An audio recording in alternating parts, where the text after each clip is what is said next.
ঢাকা বিশ্ববিদ্যালয়ে বিদ্যুৎ থাকে না, আপনারা কেন দায়িত্বে আছেন? আপনি তাহলে পদত্যাগ করেন। এখানে আমার হাতে আসলে কোনো নিয়ন্ত্রণ ছিল না এই জায়গায়।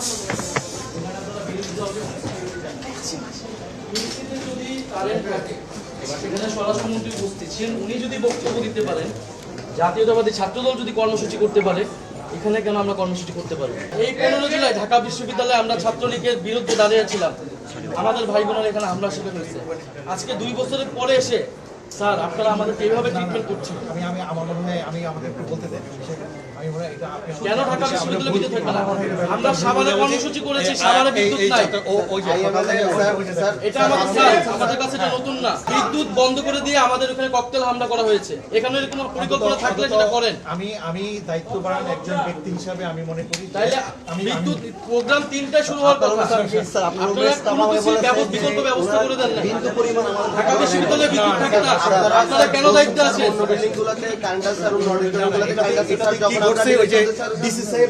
আপনি তাহলে পদত্যাগ করেন। আপনি ডিন হিসেবে পদত্যাগ করেন আজকের এই ঘটনার জন্য। আপনি পদত্যাগ করবেন কিনা এটা বলেন। ডিসি প্রক্টর দিয়ে ঢাকা বিশ্ববিদ্যালয়ের প্রশাসন চলবে না। যেটা আমি আপনাকে বলি যে আপনারা আমাকে অসম্মানিত করলেন আমাদেরকে আজকে। আপনি এভাবে না, আমি ব্যক্তিগতভাবে আমি বলবো যে এই জিনিসটা ঘটার জন্য এটা তো আমাদের নিয়ন্ত্রণে ছিল। ওরা একটা ঘটনা দেখে আমি ওনাকে এবং ওনাকে বুঝিয়ে বলেছি। স্যার আমরা স্যার আইএমএল এর গিয়েছি, সেখানে কারেন্ট আছে, কিন্তু যখন স্যার আমরা ডিরেক্টর স্যারকে কল দিয়েছি তখন স্যার বলছেন যে ইলেকট্রিসিটি নাই। স্যার এটা যদি সোশ্যাল সায়েন্সে শুধু হতো তাহলে আমরা এটাকে কোইন্সিডেন্স ধরে নিতে পারতাম, কিন্তু স্যার কলাভবনেও কিভাবে স্যার যখন আগে ইলেকট্রিসিটি থাকে, আমরা ফোন করার পর আর ইলেকট্রিসিটি থাকে না। স্যার আইএমএল ইলেকট্রিসিটি আছে, বাট আমরা ফোন করার পর আর ইলেকট্রিসিটি নাই। এটাকে স্যার আমাদের প্রশাসনের সবাই মিলে এই ডিসিশন নিছে যে শুধু টিএসসি তে কারেন্ট থাকবে আর ঢাকা বিশ্ববিদ্যালয়ের কোথাও কারেন্ট থাকবে না। না অবশ্যই যদি না থাকে স্যার ব্যবস্থার দায়িত্ব আমরা একটা দলের কিনা শুধু সরকার দলের। এইভাবে এটা দেখবেন না। আপনারা হয়তো আমাকে ব্যক্তিগতভাবে, আমি এই ফ্যাকাল্টির স্টুডেন্ট, আমি তো ওই ফ্যাকাল্টির একজন অভিভাবক হিসাবে আমি মনে করছি এই ঘটনাটা যেইভাবে ঘটেছে, এটুকু আমি বলছি যে এই ঘটনাটার সাথে আমি অন্য কোনোভাবে রিলেট করার মতো আমি তো ব্যক্তিগতভাবে দেখছি না, কারণ আমি আপনি ঢাকা বিশ্ববিদ্যালয়ের শিক্ষক, আপনাকে আমরা সম্মান করি, শ্রদ্ধা করি, আপনি অন্যভাবে নেবেন, কিন্তু আপনি এখন একটা প্রশাসনিক দায়িত্বে আছেন। আমি ওই জন্য প্রশাসনিক দায়িত্বে আছি, আমরা এগুলো বুঝি। ফলে এটা অবশ্যই এখানে বিরোধী দলের প্রতিনিধি আসবেন একজন, এখানে জাতীয় ছাত্র শক্তি তারা কর্মসূচি করতেছে, ঢাকা বিশ্ববিদ্যালয়ে একটা ক্রিয়াশীল ছাত্র সংগঠন, সেখানে 1-1.5 ঘন্টা ধরে বিদ্যুৎ নাই।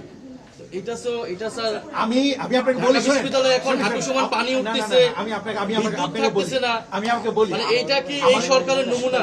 আমি 3.5 ঘন্টা পরে জেনারেটর চলেছি, জেনারেটর বন্ধ হয়ে গেছে। আপনারা যদি একটু খেয়াল করে দেখেন যে কতক্ষণ ধরে শুধু তাই না আমাদের কিন্তু আপনাদের প্রোগ্রাম না, এর সাথে সাথে কিন্তু পরীক্ষা আছে, আপনি জানেন তো। আমার ছাত্রীও কিন্তু পরীক্ষা দিচ্ছে, নিচে কষ্ট করে দিতেছে, এবং আমাদের শিক্ষকরাও উপরে রয়েছে।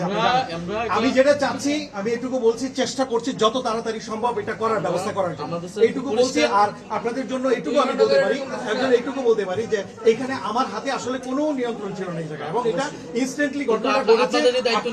এবং যারা আপনাদের যে প্রতিনিধি দুজনকে আমি বলি হচ্ছে আমরা 3-4 ঘন্টাকে কি বলেছেন? এখন 3-4 ঘন্টা আপনারা বলেছিলেন একটু অপেক্ষা করে আমরা যখন অডিটোরিয়ামটা বুক, আমি কি বলি আমি আপনার ছাত্র স্যার, আমরা যখন অডিটোরিয়ামটি বুকিং নিয়েছি, আপনারা এই ফ্যাকাল্টি হিসেবে আপনাদের ফ্যাকাল্টি থেকে ভাড়া দেন স্যার, আপনাদের উচিত ছিল যে এখানে একটা প্রোগ্রাম আছে এবং সেখানে বিশ্ববিদ্যালয়ের কর্মসূচি কোথায় আজকের দিন নিয়ে না আমাদের বিশ্ববিদ্যালয়ের বিশ্ববিদ্যালয়ের কর্মসূচি আপনারা কি আগে এখানে অনুষ্ঠান করেন নাই? করেছি না, তাহলে কোনদিন সমস্যা হচ্ছে? এইটুকু আমি বলি, আপনারা এইটুকু নিশ্চিত করি যে এটা কিন্তু ইনসিডেন্টলি আমরা আপনার প্রতি শ্রদ্ধা রেখে বলছি, আমরা আপনারা যদি আমাদেরকে এখানেও করতে না দেন, আমরা অবশ্যই মাঠে যেয়ে করব। আমরা আওয়ামী লীগ আমলেও আমাদেরকে হামলা মামলার পরে আমরা যে রাস্তায় প্রোগ্রাম করছি, 10 জন নিয়ে হলো প্রোগ্রাম করছি, এটা আমাদের অভ্যাস আছে। প্রথমত 14 জুলাই গেল, 15 জুলাই গেল, বিশ্ববিদ্যালয় প্রশাসনের কোনো কর্মসূচি আমরা দেখিনি, এবং